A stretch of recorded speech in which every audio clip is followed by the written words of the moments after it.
The anticipated strong winds expected tonight, experts say now is the time to secure your belongings and review your family's emergency plans. ABC4's Rosie Nguyen joins us live from Centerville with tips from emergency management officials. Rosie?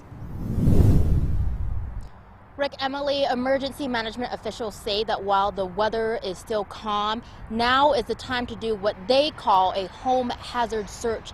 This is an example. If you look at this house behind me, you can see that there's a garbage can, there's some lawn signs, some potted plants, items that could easily become projectiles. They say these are things that you need to tie down or make sure is secure or bring inside. Experts say to either put those items away or to make sure that they're secure.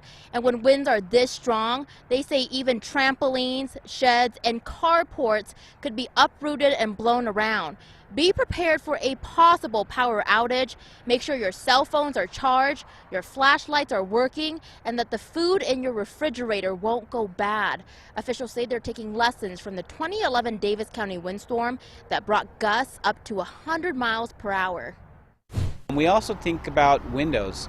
So if you have little children or people who are sleeping close to a window, maybe it's a good idea they sleep not close to the window during this windstorm event, just to take a safe precaution. Now, officials expect these wind gusts to be so strong that Utah Highway Patrol is asking semi-truck drivers to hunker down tonight or to take a detour if they were originally planning on coming through this area.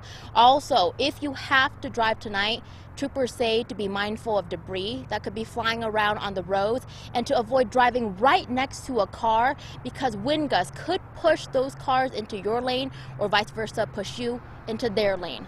Reporting live from I-15 in Centerville, Rosie Nguyen, ABC4 News.